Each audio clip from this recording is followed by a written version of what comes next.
একই দিনে একসাথে আরও ১০টি ব্যাংক জেড ক্যাটাগরির অন্তর্ভুক্ত হওয়ায় নতুন করে অনিশ্চয়তা দেখা দিয়েছে পুঁজিবাজারে। বাজারে সার্বিকভাবে ব্যাংক খাতের লেনদেন কমে গেছে, ফলে লোকসান গুনার আশঙ্কা করছেন ব্যক্তিশ্রেণীর বিনিয়োগকারীরা।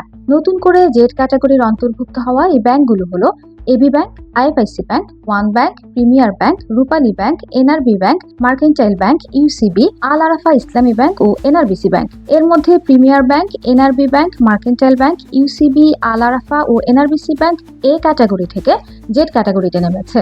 নিয়ম অনুযায়ী পরপর ২ বছর শেয়ার হোল্ডারদের লভ্যাংশ দিতে না পারলে সেই ব্যাংককে দুর্বল ব্যাংকের তালিকা বা জেড ক্যাটাগরিতে ফেলা হয়। আর বিনিয়োগকারীরা যেন এ ধরনের ব্যাংকের শেয়ার না কেনে, সে কারণে তাদের নিরুৎসাহিত করতে এসব শেয়ারের বিপরীতে ঋণ সুবিধা বন্ধ করে দেওয়া হয়। এদিকে আগের আরো ৫ ব্যাংক সহ বর্তমানে পুঁজিবাজারে জেড ক্যাটাগরির ব্যাংকের সংখ্যা দাঁড়িয়েছে ১৫টিতে।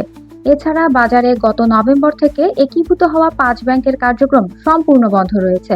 ফলে পুঁজিবাজারে তালিকাভুক্ত ৩৬টি ব্যাংকের মধ্যে ২০টি দুর্বল মানের ব্যাংক হিসেবে চিহ্নিত হয়েছে।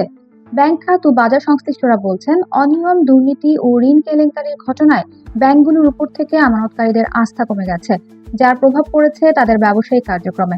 ফলে শেয়ার হোল্ডারদের লভ্যাংশ দিতে পারছে না তারা। তবে তালিকার বাকি ১৫টি ব্যাংকের অবস্থা তুলনামূলক ভালো। এর মধ্যে ৩টি ব্যাংকের মুনাফা গত বছর ৩,০০০ কোটি টাকা ছাড়িয়েছে। এই ব্যাংকগুলো হলো পূবালী ব্যাংক, ব্র্যাক ব্যাংক ও সিটি ব্যাংক। ফলে তারা বিনিয়োগকারীদের ভালো পরিমাণ লভ্যাংশও দিয়েছে। এছাড়া বি ক্যাটাগরিতে থাকা মিডল্যান্ড ব্যাংক মাঝারি মানের অবস্থা ধরে রেখেছে।